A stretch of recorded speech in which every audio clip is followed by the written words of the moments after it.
me present you the greatest blues singer in Europe and the whole world, man. Mr. Oscar Benton himself. Give it a big hand, yeah. Всем добрый день! Сегодня поговорим о голландском композиторе и исполнителе Оскаре Бентоне. Вообще, голландцы внесли весомый вклад в копилку золотых исполнителей 70-80-х годов. А имя Оскара Бентона однозначно можно поставить даже в один ряд с мировыми звездами. Его ни с чем не сравнимый хрипловатый тембр голоса и вальяжная, чуть хамоватая манера исполнения образно переносят нас в ночное казино, где в клубах сигарного дыма, под бряканье стаканов с виски и шелестение карт выступает великолепный блюзовый коллектив.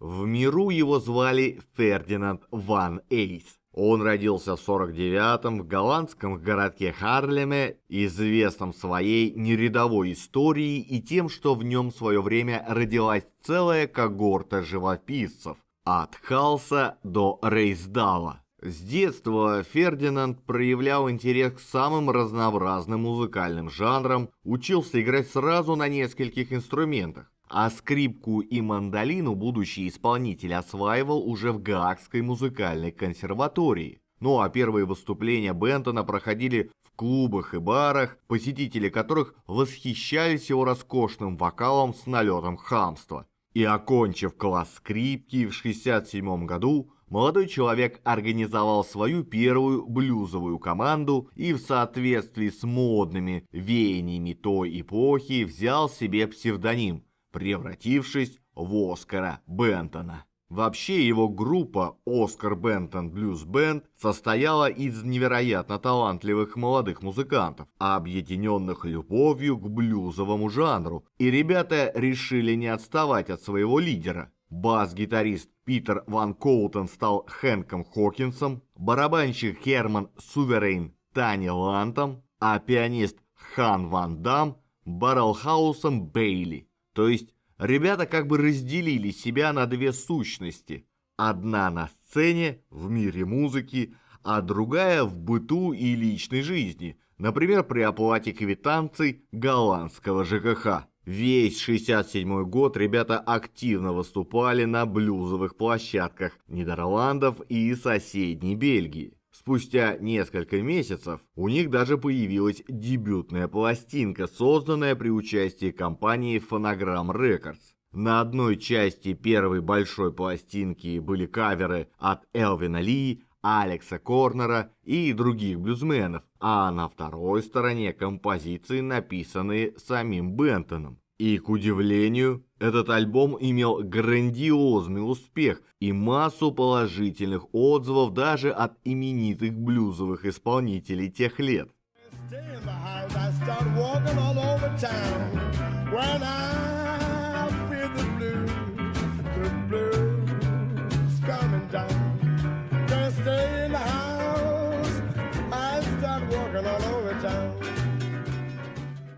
Успех первого сборника буквально окрылил молодого Бентона и его товарищей. Набравшись опыта, исполнители с воодушевлением взялись за дальнейшую творческую работу. Уже через год после выхода дебютного альбома коллектив представил вторую работу под названием «Блюз разрушит мою жизнь». И этот альбом уже попал в британские чарты. На нем композиторский и исполнительский талант Оскара Бентона раскрылся еще значительней. Он стал известен в широких кругах почитателей блюза и рока.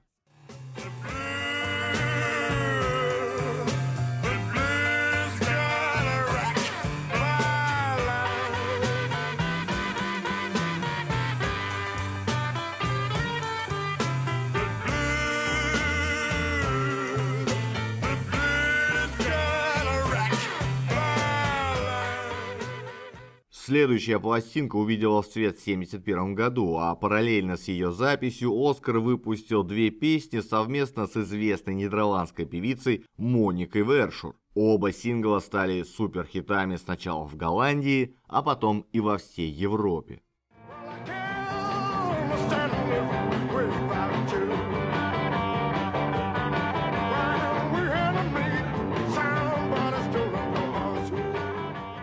И вскоре Оскар Бентон Блюз Бенд начали потихоньку разбегаться. Сам Оскар одним из первых стал подумывать о других вариантах музыкальной карьеры. Было записано несколько альбомов, но что-то шло не так, не было попаданий в чарты, падал интерес публики. Интересно даже, что выпущенный в 1974 году альбом Bensonhurst Blues прошел, что называется, мимо кассы. Его даже почти не заметила критика. И в середине 70-х Оскар покидает коллектив. После его ухода музыканты переименовали группу, еще какое-то время играли, но вскоре окончательно распались. В этот период творческой биографии Бентон продолжал сотрудничать с Моникой Вершур, которая поддерживала его экспериментаторские идеи. Исполнители пробовали искать новые направления, работая над эстрадными композициями в жанре поп-музыки. Но, к сожалению, тандем не принес большого успеха ни Оскару, ни Монике. Оставив попытки реализоваться в эстрадном жанре, певец погрузился в создание собственных сольных произведений.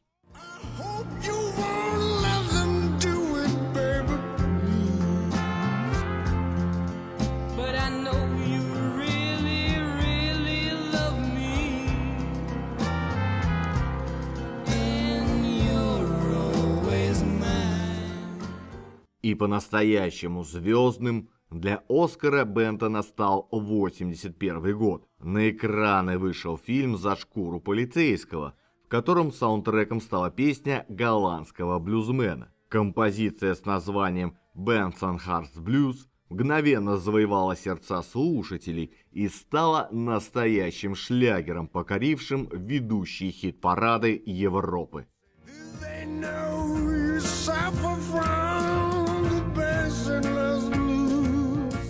Вообще эту песню написал сессионный музыкант Арти Каплан. И вообще он довольно известная личность. Его игру на саксофоне можно услышать в более чем 150 песнях, которые вошли в топ-10 во всем мире. В свое время музыканта Джо Делия спросили, какой лучший совет он услышал в своей жизни. И тот признался, что это был совет от Арти Каплана. Всегда приходи вовремя и бери с собой карандаш. Ну а впервые эта композиция была выпущена в 1971 году на альбоме самого Каплана.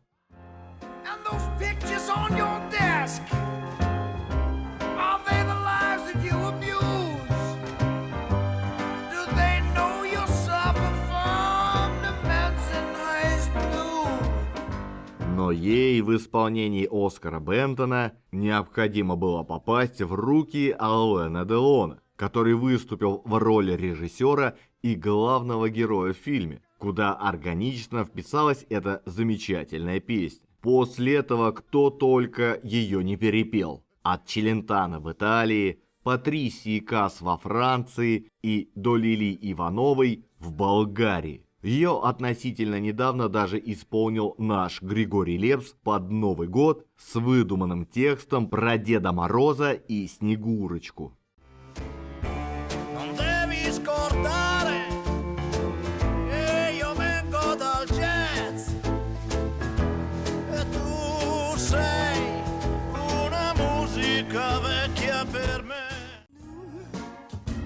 Enjôleuse et fatale, ma vie se joue dans mon cabaret. Pripomneš mi nešto sa sprestvorena šal, okni ne moga da slušam laži. Уважаемый зритель, живите 100 лет. Желаю вам выпить до дна эту рюмку светила, и сбывались мечты. Давайте носить вместе с вами вот эти очки. А если вам нравится ролик, не забудьте подписаться и поставить лайк. Если хотите послушать музыку, заходите в мою группу ВКонтакте. Там я собираю все треки из роликов. А в своем телеграм-канале я делюсь впечатлениями при их создании. Все ролики я делаю самостоятельно в свободное время после работы на чистом энтузиазме. Поэтому, если вы считаете, что мой труд достоин поддержки, помочь мне вы можете через сервис Boosty. Также веду страницу на Яндекс.Дзене. Если пользуетесь им, буду рад видеть вас и там. Все ссылки оставил в описании под видео. Я излазил весь интернет, чтобы найти более-менее достойный перевод слов этой драматичной по сути песни. Но сейчас предпочту процитировать перевод прозаический. Я думаю, так будет понятнее. Главный герой песни – еврейский неудачник, который встретился со своим более преуспевающим другом, выскочкой и снобом. Тот уже ощущает себя настоящим американцем, который исправно выполняет свои гражданские обязательства перед обществом. У него кабинет и секретарша, с которой он, по всей видимости, вступил в неформальные отношения. Но на столе фотографии детей и жены. Главный герой говорит, что все эти фотки только подчеркивают всю ложь, которой друг детства злоупотребляет. Потом идет проигрыш, в котором узнаются мелодии тоскливых народных еврейских песен. Во втором куплете главный герой упрекает друга в том, что он стесняется бабушкиного акцента и, по всей видимости, языка идиш, на котором говорило старое поколение иммигрантов. Друг явно поймал свой шанс, а у главного героя дела не сложились. И чем больше он общается со своим другом, тем больше нарастает его раздражение. Он просит своего друга не писать и не звонить, потому что он будет на совещании. Эти строки явно отдают сарказмом, так как вряд ли герой занят деятельностью, связанной с бизнесом. И в конце он поздравляет друга с Рождеством, что является верхом язвительности по отношению к его другу, который отстранился от еврейских традиций. Вот такая вот песня.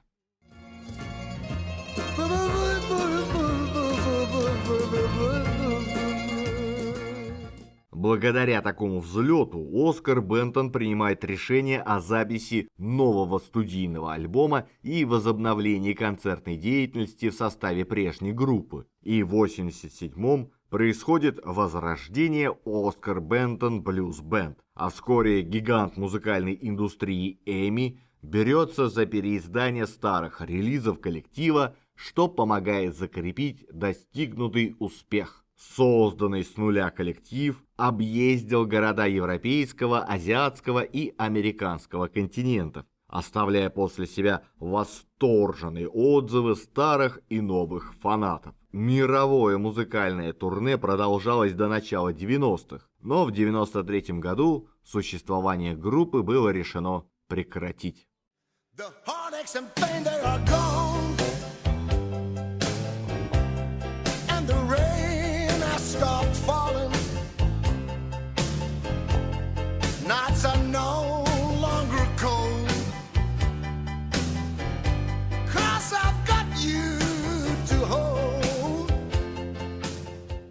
А в 2008 произошло трагическое событие. Исполнитель попал в серьезную аварию и даже долгое время находился в коме. Однако спустя 10 лет музыкант нашел в себе силы вернуться и даже организовал несколько сольных выступлений для фанатов, в том числе и из России. Кроме того, он выпустил сборник под названием «Оскар Бентон все еще живой». А в 2016 вместе с гитаристом Джонни Лапортом альбом «Я вернулся».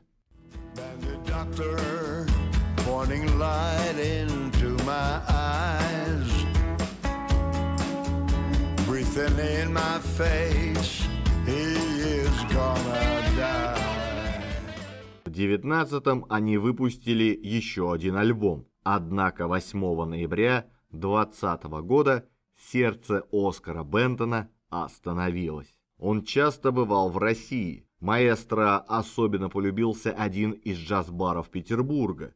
Летом 2018 года один из его фанатов собрал там питерских меломанов для торжественной встречи. С легкой руки маэстро обычный меломан стал основателем настоящего фан-клуба Бентона, который официально оформлен в России. Спустя годы стало очевидным, что больше всего публика полюбила песню Benson Hearts Blues, хотя в репертуаре голландца есть много других, не менее стоящих композиций. И знаете, чем для меня отличается мастер от ремесленника? Все просто. Мастер не надоедает. Ты можешь через 5 минут по новой поставить его песню, а можешь через полгода, без разницы, потому что уровень эмоций, накрывающий тебя при прослушивании, примерно одинаков. И это волшебство в чистом виде.